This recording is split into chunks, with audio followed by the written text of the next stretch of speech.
We are keeping a close eye on the action unfolding in the Middle East. U.S. defense officials confirmed to Fox News that a base housing U.S. troops in Syria was attacked by drones this morning. No injuries have been reported. It comes as the U.S. bolsters its presence in the region. 2 aircraft carrier groups have been deployed, joining fighter jets that have just arrived. The Pentagon is also sending more missile defense systems, and Defense Secretary Lloyd Austin has about 100 more troops on ready-to-deploy orders, adding to the 2,000 troops already on 24 hours' notice to deploy to the Middle East. It's all in the hopes of deterring Iran and other bad actors from interfering in Israel's war with Hamas. Meanwhile, Senate Minority Leader Mitch McConnell is connecting the dots, warning of the larger looming threat to the United States and deeming Iran, China, and Russia a new axis of evil. The world is more endangered today than it has been in my lifetime. You have to respond to conditions that actually exist, that are a threat to the United States. The Iranians are a threat to us as well.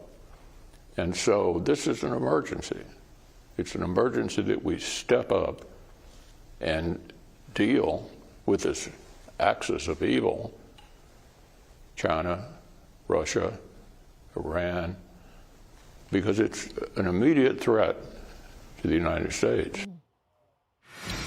Pete, the argument is that he is voicing what the defense and intelligence communities have been stating for a long time. The question is, will our administration respond accordingly?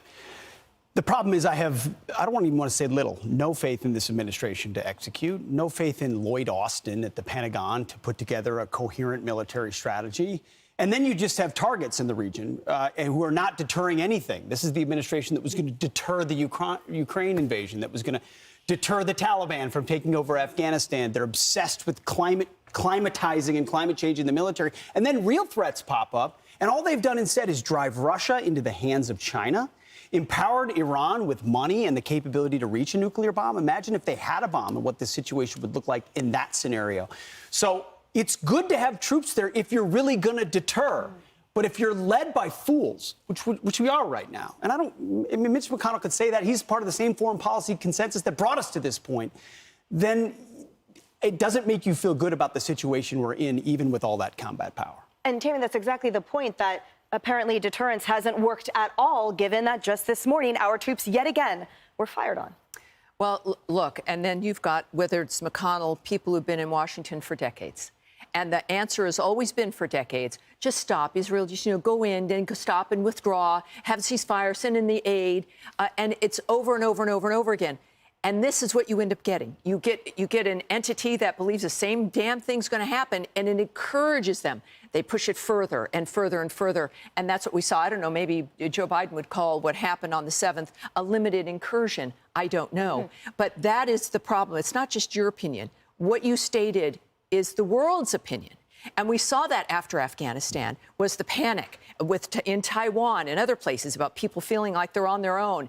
And, oh, the joy of that. So is this a war with Hamas? Yes, but it's a proxy for Iran. We can't ignore that.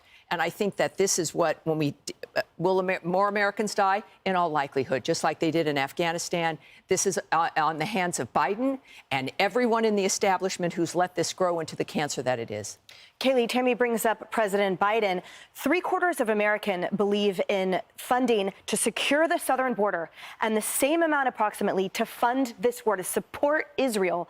Just over half support funding for Ukraine, and a far distant below is humanitarian aid. And yet, in this massive spending package that he announced during his lackluster speech on Thursday, all of those numbers were reversed. With a massive amount of money going toward Ukraine and humanitarian aid, and just a little bit, 15%, to, for example, the southern border. So there seems to be a disconnect massively between what this president chooses to do and how Americans deem it is in our best security interest, which, as he said, was the point of that funding. It's a total disconnect. So when you look at this behemoth of an aid package, $14.3 billion to Israel, directly earmarked to Israel, great, it should be. But when you read down, $10 billion, roughly $10 billion for humanitarian needs across Israel, Ukraine, Gaza, and other global needs. So just $4 billion shy of what you're giving to Israel is a bucket of money that you could theoretically just shove all into the Gaza Strip, which we know goes to Hamas, doesn't go to the civilians in need there. This is a naive administration. If you watched his speech, didn't give you much hope. It was a speech for a domestic political audience, checking the right boxes, saying the right things, being sufficiently supportive of Israel in word, perhaps not in action. One mention of Iran, very tepid. And where was the message to those holding hostages? Do not harm a hostage. If you do, you will meet the fate of Soleimani. That didn't exist. It was for a domestic political audience solely. And Harris, this is a commander-in-chief who said that our greatest threat is climate change and focuses on sort of that woke advertising, for example, the Navy with people skipping around and parading. So I worry that our troops are in greater harm's way because this administration failed to ready them for this action now. We all are. What do you mean? They want to hit us here, too. You don't think there's some people who may have come across the border before we started counting heads from that region just about a week ago? I mean, we weren't trying hard enough to figure out who the gotaways were in between the checkpoints. This was somewhat coordinated. It had to have been. And I say somewhat because they always hate us and they're always trying to come up with something from somewhere. But you cannot miss the signs here. Just days after that sweetheart deal that released $6 billion in sanctions, whether they were going to spend it on terror or whatever, what it allowed them to do was to tuck that away and to spend other money on other things and then have that be their backup. That's parked in Qatar. You want to know the connection? That's a connection. And who's also right next to that money in Qatar? The diaspora office's leader, the former leader of Hamas. That's where his new job is. But I do want to bring this up. So we've just found out from the Pentagon that a base housing U.S. troops in Syria has been attacked by drones today. The Pentagon press secretary, Brigadier General Pat Ryder, confirmed that we'd been attacked to reporters. U.S. forces at Al-Tank garrison in Syria took down 2 one-way attack drones with defensive systems. Fortunately, no injuries have been reported. Pete, that's up by Lebanon. Is that now the new front? Well, that's Iran attacking Americans, just like Iran was attacking Americans in Iraq and killing Americans for years. We know exactly who they are, exactly what they want. And only when we drop bombs on the head of their leader. And by the way, the world consensus told us everything was going to explode. And it didn't. They backed down because they respect strength only. Hopefully we'll have some strength in the near future.